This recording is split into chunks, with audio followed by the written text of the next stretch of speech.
As you can see, so right now, kung ano po yung available na application or yung driver-friendly application po sa phone natin, kusa na po siyang lilipat through here. So in case po Google Maps ang navigation natin, kusa na rin po siya. Ayan. Ayan po siya. Ganyan din sa ano namin Civic. Po, ganyan na ganyan. As in yung mga modern cars naman po, ganyan na po ngayon ng system natin.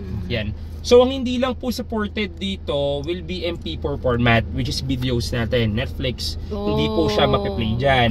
Ang mape-play lang po niya yung audio lang. Audio lang. Yung video source po nun, sa screen pa rin po ng phone natin papanoorin. Yan po siya. Okay po. Tapos, so na po tayo sa Bluetooth natin and everything. Let's talk about your 360 camera naman po. Ito lang po. So, if ever naman mag-reverse tayo, kusa naman siyang lumalabas by itself. Wait, ano nga yung pinindot mong car? Ito pa. Parang ayan, dito. Para po sa Bluetooth natin. Okay. Okay, got it. Phoneless. Phoneless, okay. Tapos, pag ano naman po, 360 camera yung operate natin, presyo lang po itong camera icon. Okay. Lalabas po siya right now. Yan ang mahal, yung nakikita mo sa YouTube. So, ayun po siya. So, you have front view dito. Yung 360 panoramic view. So ang panoramic view natin sir, yung ganyang view, accessible lang po yan as long as your speed is under 15 km per hour. Under 15 km po. Once mag-exceed po tayo na 15 until 20, mag-exceed po tayo ng 20 above, mawawala po siya. So ano po magiging itsura niya? Only this one. Ganyan na po magiging itsura niya. Okay? So pwede niyo po siya ibahin, front view only, kung nadidistract kayo ng panoramic. You have your wide view angle also in case mag-off-road tayo sir. Wala po siyang blind spot as you can see. Also, if ever naman meron tayong tinatawag na trailer for camping, meron din po tayong camera intended for trailer only. Okay siya. Yan. Panoramic view. And also, yung newer addition po, since tinanggal yung ibang feature, and dinagdag po sa kanya, camera blind spots po on the side mirrors po. Yan siya. So para wide view angle po niya. Yan. Okay po. Sa reverse po natin sir, ganun lang din po yan. Sige sir, hold nyo po yung brake. Try po natin yung reverse natin, yung reverse camera. Yan naman siya. Ayan po yung view. Wide view angle, rear view only, then trailer for ano. Yan po siya. So that will be your view natin pag nag-reverse tayo sir. Okay po. Off ko na sir. Ayan po yung sensors natin sir, yung tumutunog. Front and rear na po yan. Narinig din sa labas, di ba? Po. Tapos yung safety features po natin, nandito lang, wala naman tayo masyadong i-operate. Pero to discuss lang din, activate naman po siya lahat. Yung blind spot information system natin sir, ito lang naman po yun, on and off ko. Ayan po siya. Yung orange, yan po siya. Ayan po yung blind spot information. So hindi na namin gagalawin yan? Wala na pong gagalawin dyan. Pero at least... yung blind spot na wala? Ito, ayan po, open ko lang po. Ano yung rear? Review camera delay po. Ito, nag-ano lang siya. Wala siya. Po. Kasi hinonoff po kanina, may nakaboss-boss siguro yung pinto. Ano ibig sabihin ng auto hold? Yung auto hold po, ayun po yung re-remain po niya kayong stationary pag nag-full stop po tayo. So para hindi nyo na po ini-engage si neutral and handbrake. Pero as much as possible po, siguro sir for now, para hindi kayo masyado malito, stick to what you know na lang po kung paano nyo po na-drive. Still mag-stay pa rin po tayo neutral and handbrake kasi in case mas-spoil tayo sa feature ni auto hold, baka masanay tayo. Since panigurado may iba pa po kayong sasakyan na wala si auto hold, baka masanay po kayo sa kanya, gawin nyo sa ibang sasakyan na wala si auto hold since nakasanayan nyo. Hindi kami nag-neutral eh. Diretso park niya po.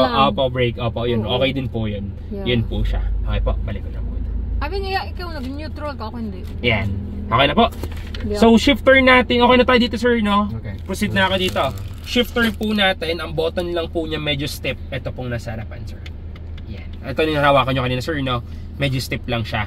So, ayan po, ang safety functions po nito. Bakit magtataka po kayo? Napakalaki ng sasakyan ko, napakaliit ng shifter para siyang mouse.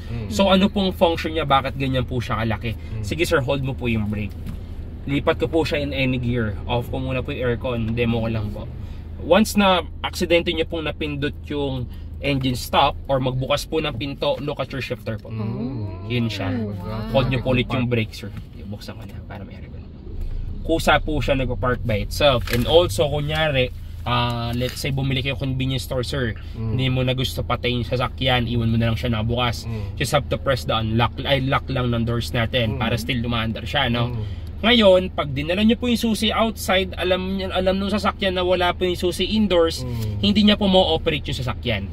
Hindi niya po mapapalit yung gear, hindi niya ma-accelerate everything. Just like Tsaka lang po babalik yung function niya once alam niya po yung susi is indoors na. Okay. Yan po siya. Ang Tesla? Kasi usually po kasi, yung ibang cars, pag keyless, pag nabuksan na po siya, so regardless na po yan kung nasa loob yung susi o wala, still umaandar pa rin po siya kahit out of range yung susi.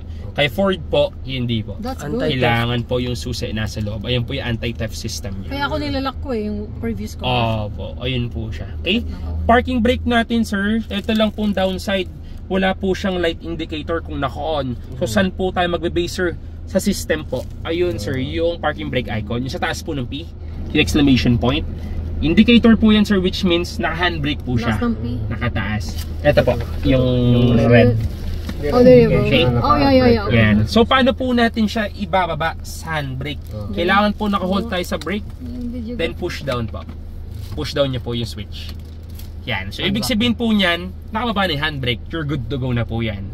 Ngayon, pag ipapark niyo po siya, o tataas yung handbrake, hold on the brakes din also, then pull up naman, sir. Ganoon na po siya kadali.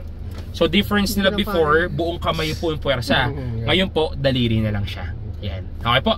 So we're familiar with the park brakes naman na po, no? So proceeding na po ako dito. Okay na po ito tayo dyan, sir, no? Okay. Then this one po, yung parking assist natin.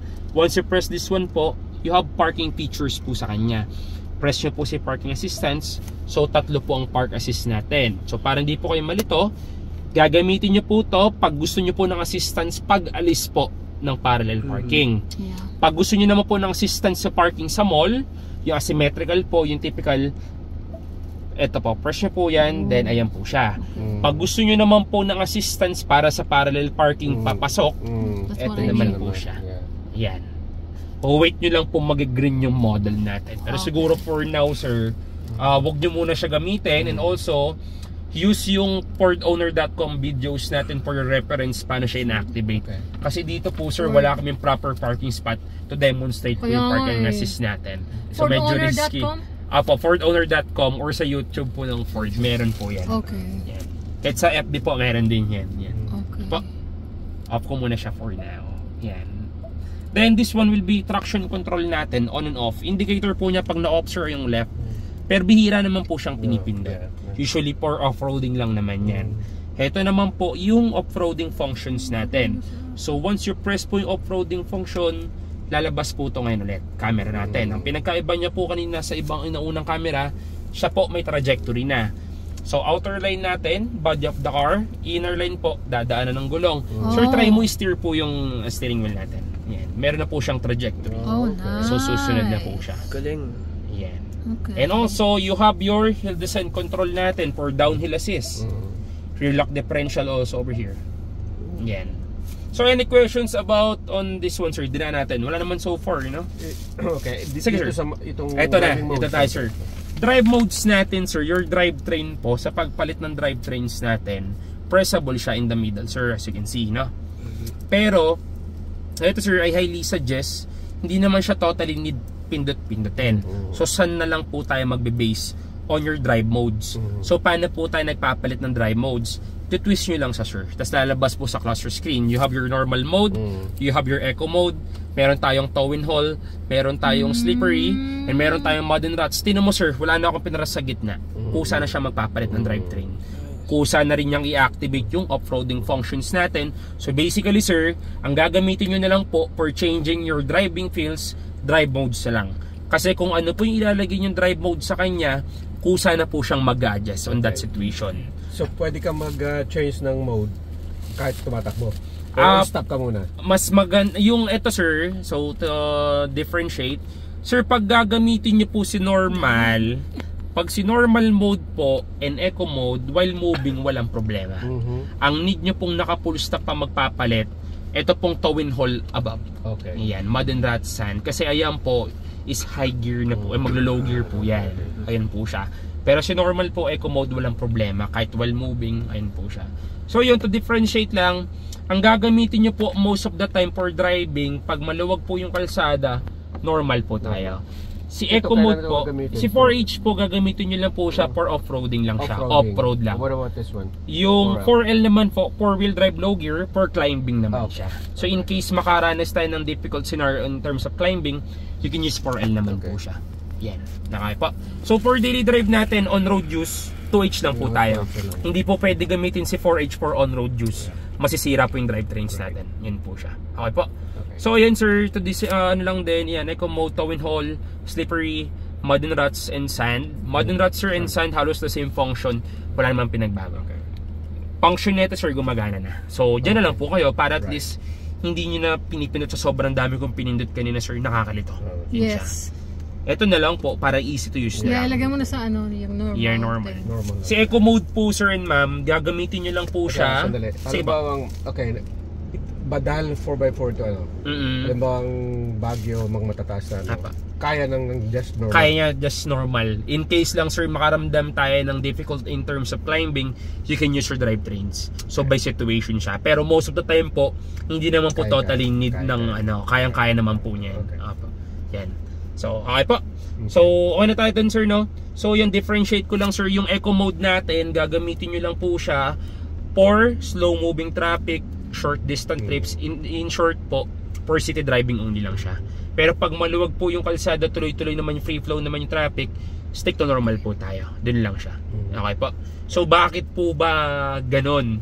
Kasi ang engines po natin right now, regardless of brand, adaptive na po yan. So kasi ano pong difference ni Eco Mode kay normal? Pag naka-Eco Mode driving po tayo, may limitations po yung engine. So ililesen niya po yung acceleration power, top speed natin, so ramdam niyo po yung napakabagal. So kaya po, kasi pag nasanay po ang sasakyan natin na always Eco Mode yung output, pag nakasanayan nyo po yun, mababawasan po yung performance ng makina natin in the long run. Kasi sabi ko nga po, ang drive modes po natin is situational. By situation po tayo. Sa daily drive, normal lang po talaga tayo. So, din lang siya. Opo sir, ayun lang din ang drawback nun. Sa iba po kasi appealing kasi nakatipid sa fuel. No? Pero yun nga po, ang problema in the long run, engine ng tatamaan. Okay po tayo sir. So proceeding po ako accessories natin sir, no? Okay na po tayo sa vital parts. Accessories natin, start po muna from here. Storage natin on the top.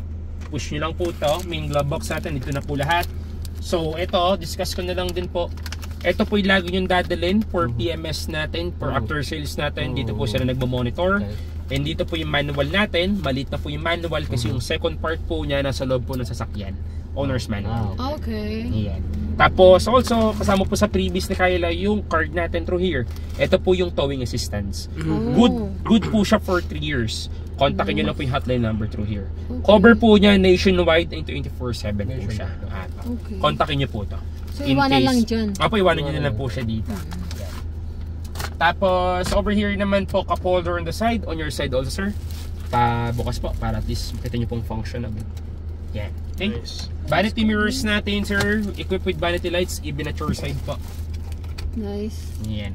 Nag-makeup ka man. And then ito naman po, your view mirror natin, manually pa rin po siyang ina-adjust. Pero auto dim na po siya, glare free na po yan. So in case ma-high beam man po tayo sa likod. Wala siyang camera? Ano po, wala po siyang built-in na dashcam, pero meron po siyang ready port or saksakan po siya. Ito, USB port. So in case naman ang mabili nating dashcam hindi USB port ang power source, pero po tayong 12 volts dito. Ito po is detachable sir. 12 volts po ito. Tapos ito pong ilalim natin, wireless charging port. To test po, ito po yung phone ni ma'am na. Try ko po siya ma'am ha. Nasa kanya yan. Ay sir po. Yan, wireless charging port po natin yan. Pwede pong nakaganyan, pwede pong pabalik. Walang problema. Ginanyan ko lang po siya para at least makita nyo pong nag-charge siya. Sa akin USB hindi ports, pwede ba dyan ang Android? Pwede naman po as long as compatible po yung built-in po yung phone natin, yung meron po siyang support ng wireless charging. Wala pong problema. USB port Type-C, yung USB port po nandito. Ganda lang din po siya. Yan. Tapos yun, shades or card through here. Light functions natin sir on my side, on your side. Pero pag gusto nyo po pagsabayin lahat ng bukas, ito lang po. Second row, third row, bukas na rin po siya. Then, proceeding po ako moonroof. So moonroof po natin, unahin po yung lid o yung cover. One press lang po nito to open the cover. Wow! Yan, first half. Then second half sir. Yeah. Leave it like that. Yan. Tapos pag bubuksan nyo na po yung mismong vent or yung window, one press. Oh. Yeah, baby. Yan. Ang pinaka-maximum open po niya. May nanalo na. Hindi po siya nasinagalagan doon. Pag sasarado nyo po siya, one press lang ito, sir. So ayun, to give you advice lang din, ito pong rubbers natin in the long run, nag-i-stick po yan. Nag-ano? Nag-i-stick po siya, parang naninigas po yan. Yeah. So to prolong the lifespan of your moonroof po, lalo na yung mga rubbers, I highly suggest po weekly, pwede nyo po siya buksan once or thrice para at least hindi po siya na-stuck in place. Regardless of brand naman po yun, common issue naman po yun yung moonroof. Kaya nga, naglilik siya, no? Naglilik po yan pag di po nagagamit. Kasi in the long run po, nakakalimutan ng gamitin, tumitigas po. Pero may butas dyan, di ba? Na pampalabas ng tubig, something. Meron naman po yan. May drain naman po yan. May built-in drains naman po siya. So yun lang naman po, indicators for airbags, always naman po siya naka-on. Nothing special about that one. And then, okay naman po lahat. Anything, okay naman siya. Yan. Tapos, Ford Pass na lang po tayo. Ford Pass demo natin. Ayun pala sir dito, yung oil life natin sir, hindi ko naturo. So paano mo siya hanapin yung oil life indicator kung ilang pa yung status niya? Press nyo lang to sir yung menu button, then do the honor sir, up and down nyo to sir, navigate nyo sir, try nyo po. Yan, up and down po. Yan, hanapin nyo sir si vehicle maintenance. Sige po, pabalik sir. Vehicle maintenance. Yan, press mo sir si vehicle maintenance. Press okay mo sir, then si oil life sir sa pinakailalim. Press mo sir. Ayan sir, si 100%. So basically, you can base your changing your oils to your oil life system. Pero ang PMS po natin always based on your odometer, lower right po. Ayan siya. Okay po. Ayan po ang odometer natin, oil life. So sa PMS natin sir, every 10,000 kilometer po tayo or 1 year, whichever comes first po din. Tapos next PMS nyo po, sa ano na yan, every 10,000 po talaga siya or 1 year. Tapos, sige po sir. Anong oil na ginagamit? Synthetic? Fully synthetic na po yan sir. Tsaka dito naman po siya inaalagaan. Dito. So ito kasi kailangan pag magpapaservice, kailangan mong appointment lang sir. Pwede naman po kayo assist ni Kyla. Okay. Assist naman po kayo ni Kyla on that one. Pwede naman po kayo magpa-schedule on that one. Ford Pass demo po tayo sir ha ma'am. Okay na po tayo sa loob. Any questions naman po so far? Wala naman no? So far wala. Close ko po muna yung aircon. Demo natin Ford Pass from outside po. Meron pa po. Yung pwede pa palitan yung LED na ilaw dito sa... Ayun pala, LED. Sige po. Sir, buksan mo yung headlight sir. Twist mo pababa po. Para mabuksan po yung LED. Ito? Yes po. Yan. Ayan po yung stock niya. Blue. So ito pong ilaw natin, yung ambient lighting natin, sasabay po siyang bubukas sa headlights natin. Pag nakabukas mo yung headlights, bubukas na rin po siya. Okay. So ito po, ganyan lang po talagang color niya. Blue lang po talaga siya. Sige po sir. Twist nyo na po ulit sa auto. Ayan. Bring the key po. Then sarado nyo po may mga pin. Key.